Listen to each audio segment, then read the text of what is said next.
Harry Potter and the Sorcerer's Stone, Chapter 1, The Boy Who Lived.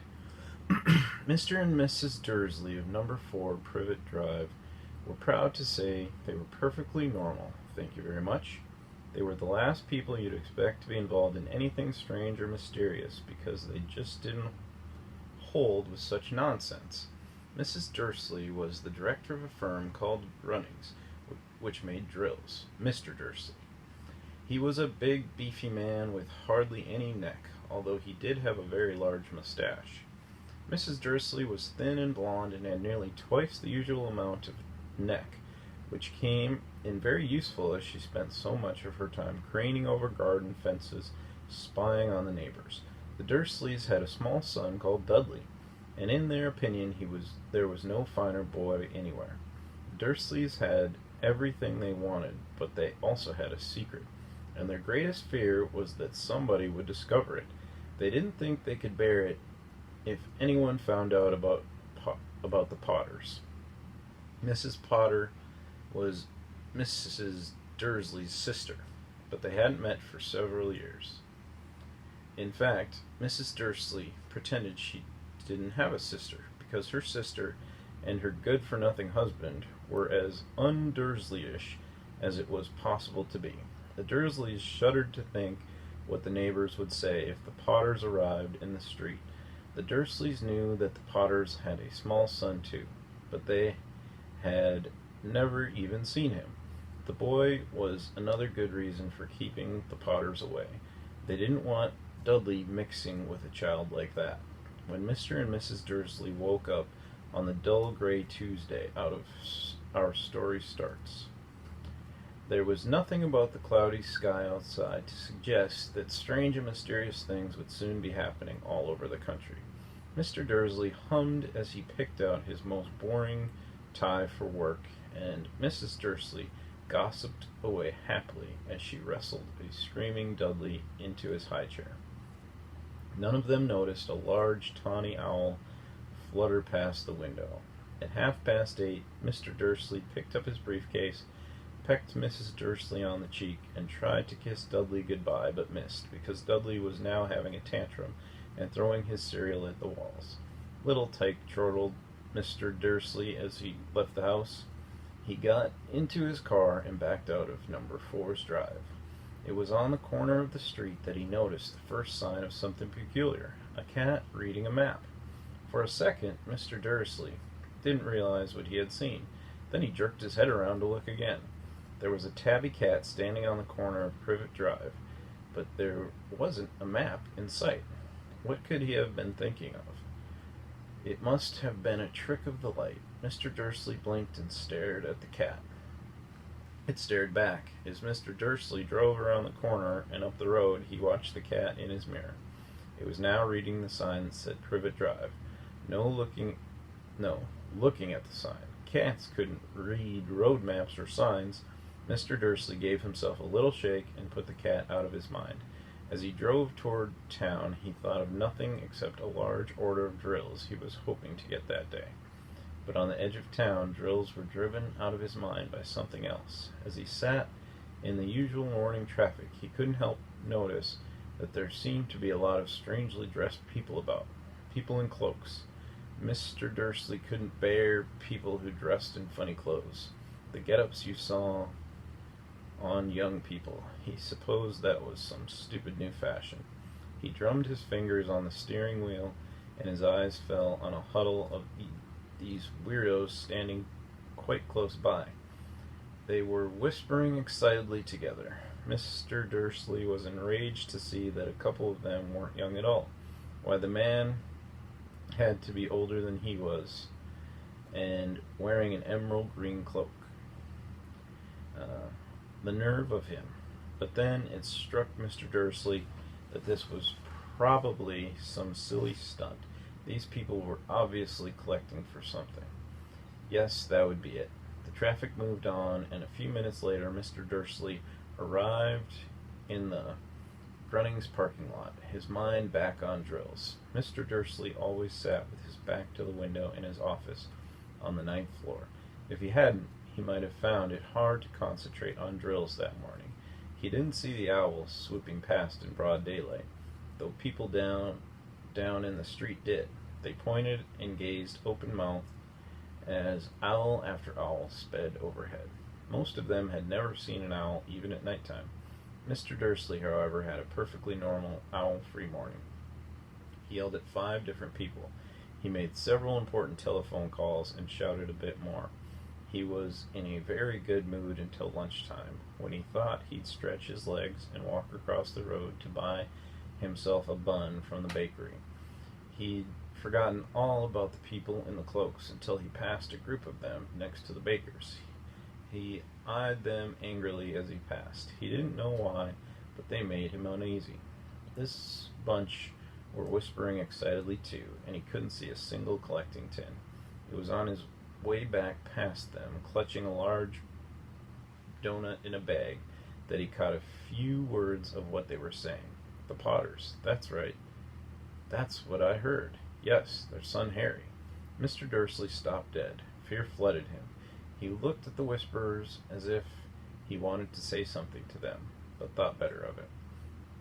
He dashed back across the road, hurried up to his office, snapped at his secretary not to disturb him, seized his telephone, and had almost finished dialing his home number when he changed his mind. He put the receiver back down and stroked his mustache, thinking, no, he was being stupid. Potter wasn't such an unusual name. He was sure there were lots of people called Potter who had a son called Harry. Come to think of it, he wasn't even sure his nephew was called Harry. He'd never even seen the boy. It might have been Harvey, or Harold. There was no point in worrying Mrs. Dursley. She always got so upset at any mention of her sister. He didn't blame her, if he'd had a sister like that. But all the same, those people in cloaks. He found it a lot harder to concentrate on drills that afternoon, and when he left the building at 5 o'clock, he was still so worried that he walked straight into something just outside the door. Sorry, he grunted as the tiny old man stumbled and almost fell. It was a few seconds before Mr. Dursley realized that the man was wearing a violet cloak. He didn't seem at all upset at being almost knocked to the ground. On the contrary, his face split into a wide smile, and he said in a squeaky voice that made passers-by stare, "Don't be sorry, my dear sir, for nothing could upset me today. Rejoice, for you know who has gone at last. Even muggles like yourself should be celebrating this happy, happy day." And the old man hugged Mr. Dursley around the middle and walked off. Mr. Dursley stood rooted to the spot. He had been hugged by a complete stranger. He also thought he had been called a muggle, whatever that was. He was rattled. He hurried to his car and set off for home, hoping he was imagining things, which he had never hoped before, because he didn't approve of imagination. As he pulled into the driveway of number 4, the first thing he saw, and it didn't improve his mood, was the tabby cat he'd spotted that morning. It was now sitting on his garden wall. He was sure it was the same one. It had the same markings around its eyes. "Shoo!" said Mr. Dursley loudly. The cat didn't move. It just gave a stern look. Was this normal cat behavior? Mr. Dursley wondered. Trying to pull himself together, he let himself into the house. He was still determined not to mention anything to his wife. Mrs. Dursley had had a nice, normal day. She told him over dinner all about Mrs. Next Door's problem with her daughter, and how Dudley had learned a new word, won't. Mr. Dursley tried to act normally. When Dudley had been put to bed, he went into the living room in time to catch the last report on the evening news. And finally, bird watchers everywhere have reported that the nation's owls have been behaving very unusually today. Although owls normally hunt at night and are hardly ever seen in daylight, there have been hundreds of sightings of these birds flying in every direction since sunrise. Experts are unable to explain why the owls have suddenly changed their sleeping pattern. The newscaster allowed himself a grin. Most mysterious. And now over to Jim McGuffin with the weather. Going to be any more showers of owls tonight, Jim? Well, Ted, said the weatherman, I don't know about that, but it is not only the owls that have been acting oddly today. Viewers as far apart as Kent, Yorkshire, and Dundee have been phoning in to tell me that instead of the rain I promised yesterday, they've had a downpour of shooting stars. Perhaps people have been celebrating bonfire night early. It's not until next week, folks, but I can promise a wet night ahead. Mr. Dursley sat frozen in his armchair. Shooting stars all over Britain, owls flying by daylight, mysterious people in cloaks all over the place, and a whisper about the Potters. Mrs. Dursley came into the living room carrying 2 cups of tea. It was no good. He'd have to say something to her. He cleared his throat nervously. Petunia, dear, you haven't heard from your sister lately, have you? As he had expected, Mrs. Dursley looked shocked and angry. After all, they normally pretended she didn't have a sister. No, she said sharply, why? Funny stuff in the news, Mr. Dursley mumbled. Owls, shooting stars, and there were a lot of funny-looking people in town today. So? Snapped Mrs. Dursley. Well, I just thought maybe it was something to do with, her crowd. Mrs. Dursley sipped her tea through pursed lips. Mr. Dursley wondered whether he dared tell her he'd heard the name Potter. He decided he didn't dare. Instead, he said, as casually as he could, their son, he'd be about Dudley's age now, wouldn't he? I suppose so, said Mrs. Dursley stiffly. What's his name again, Howard, isn't it? Harry. Nasty common name, if you ask me. Oh, yes, said Mr. Dursley, his heart sinking horribly. Yes, I quite agree. He didn't say another word on the subject as they went upstairs to bed. While Mrs. Dursley was in the bathroom, Mr. Dursley crept into the bedroom window and peered down into the front garden. The cat was still there. It was staring down Privet Drive as though it were waiting for something. Was he imagining this? Could all this have anything to do with the Potters? If it did, if it got out that they were related to a pair of, well, he didn't think he could bear it.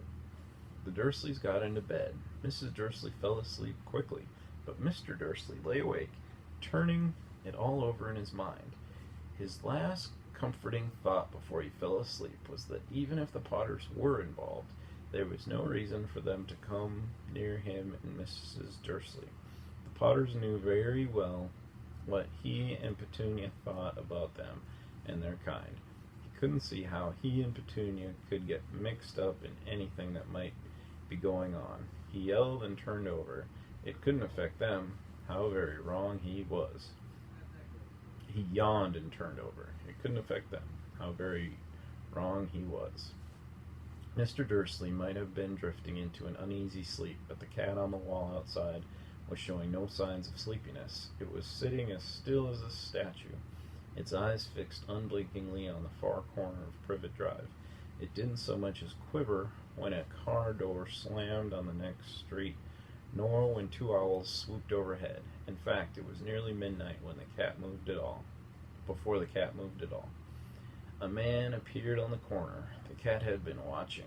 Appeared so suddenly and silently, you'd have thought he just popped out of the ground. The cat's tail twitched and its eyes narrowed. Nothing like this man had ever been seen on Privet Drive. He was tall, thin, and very old, judging by the silver of his hair and beard, which were both long enough to tuck into his belt. He was wearing long robes, a purple cloak that swept the ground, and high-heeled, buckled boots. His blue eyes were light, bright, and sparkling behind half-moon spectacles, and his nose was very long and crooked, as though it had been broken at least twice. This man's name was Albus Dumbledore. Albus Dumbledore didn't seem to realize that he had just arrived in a street where everything from his name to his boots was unwelcome. He was busy rummaging in his cloak looking for something, but he did seem to realize that he was being watched, because he looked up suddenly at the cat, which was still staring at him from the other end of the street. For some reason, the sight of the cat seemed to amuse him. He chuckled and muttered, I should have known. He found what he was looking for in his inside pocket. It seemed to be a silver cigarette lighter. He flicked it open, held it up to the air, and clicked it. The nearest street lamp went out with a little pop. He clicked it again. The next lamp flickered into darkness. 12 times he clicked the put outer until the only lights left on the whole street were two tiny pinpricks in the distance, which were the eyes of the cat watching him. If anyone looked out of their window now, even beady-eyed Mrs. Dursley, they wouldn't be able to see anything that was happening down on the pavement. Dumbledore slipped the put-outer back in his coat and set off down the street toward number 4, where he sat down on the wall next to the cat. He didn't look at it, but after a moment he spoke to it. "Fancy seeing you here, Professor McGonagall." He turned to smile at the tabby, but it had gone.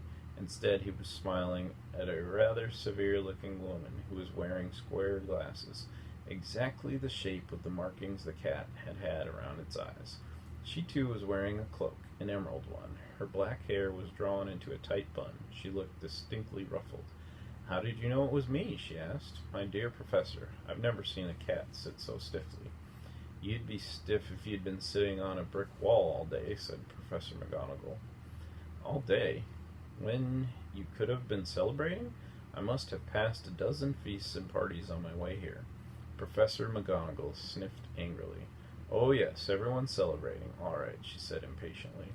"You'd think they'd be a bit more careful, but no, even the Muggles have noticed something's going on. It was on their news." She jerked her head back at the Dursleys' dark living room window. "I heard it. Flocks of owls shooting stars. Well, they're not completely stupid. They were bound to notice something. Shooting stars down in Kent? I'll bet that was Daedalus Diggle.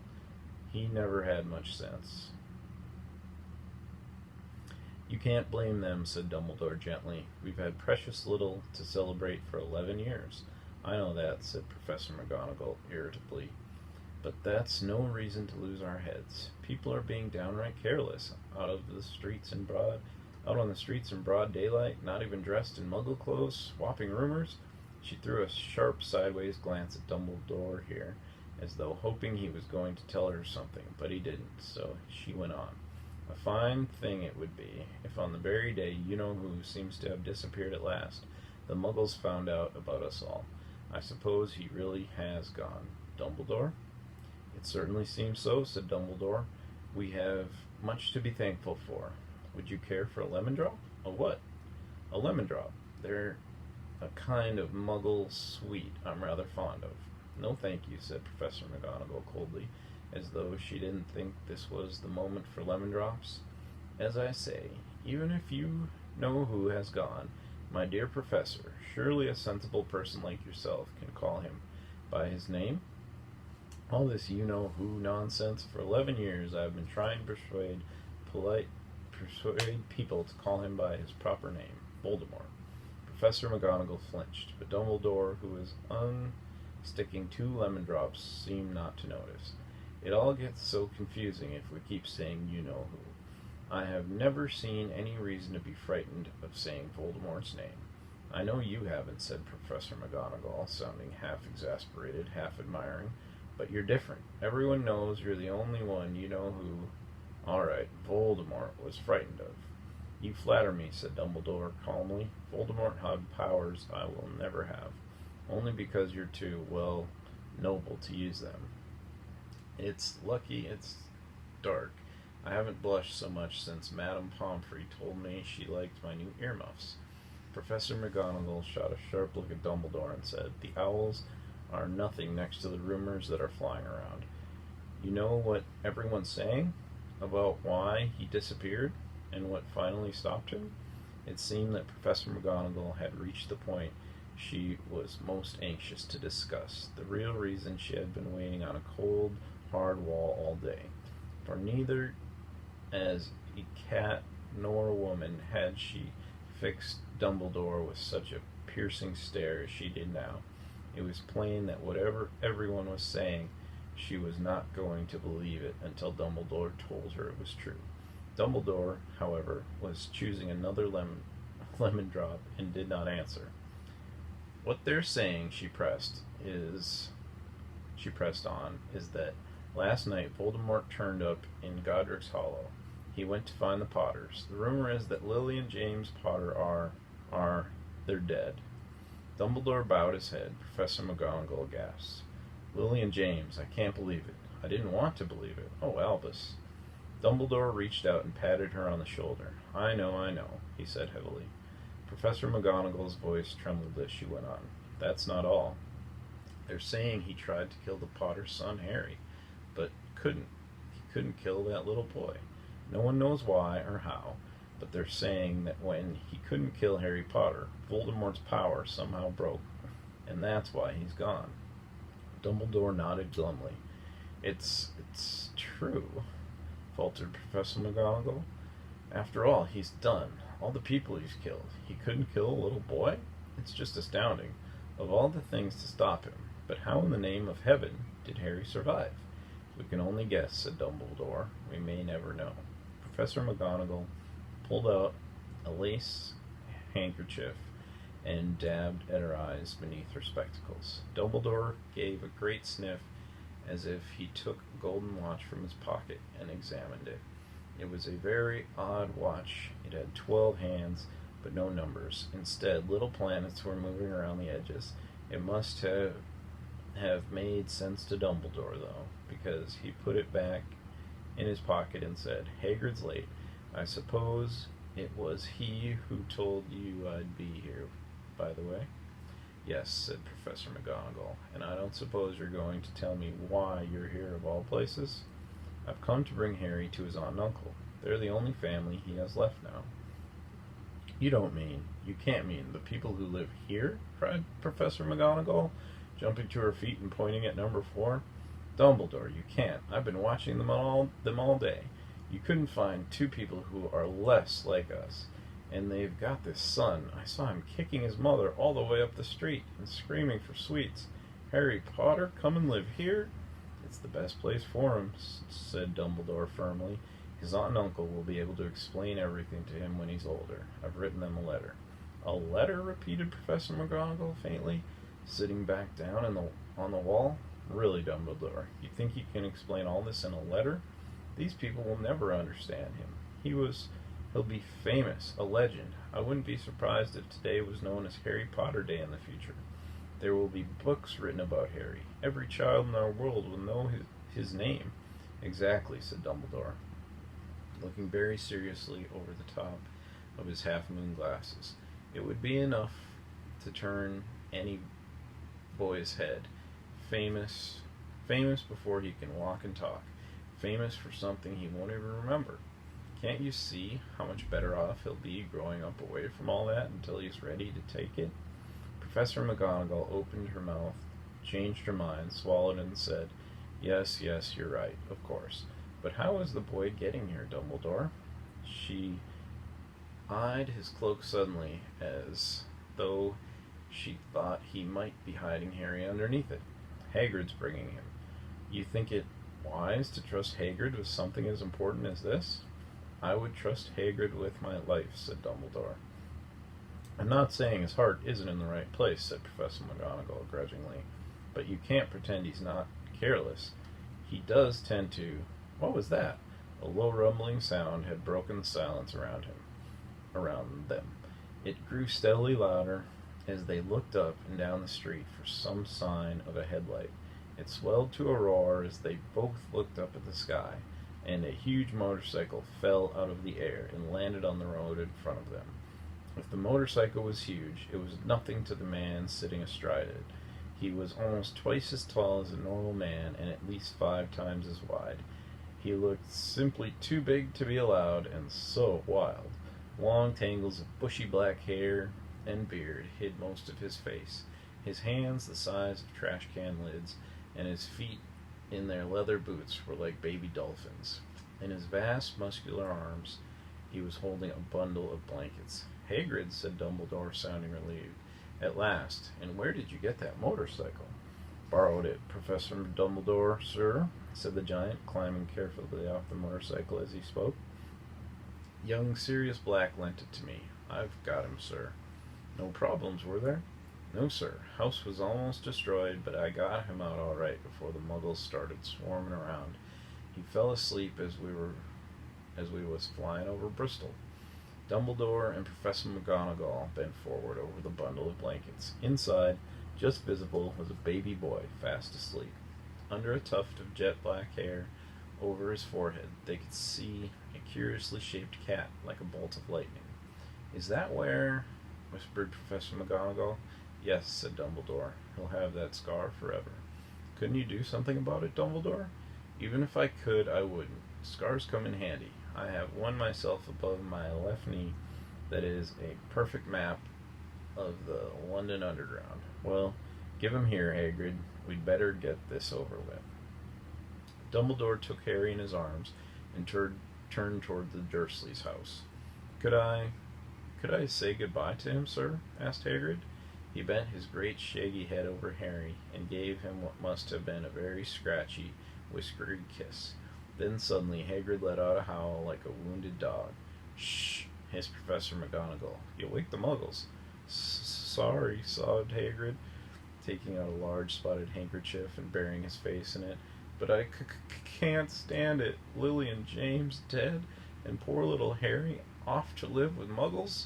Yes, it's all very sad.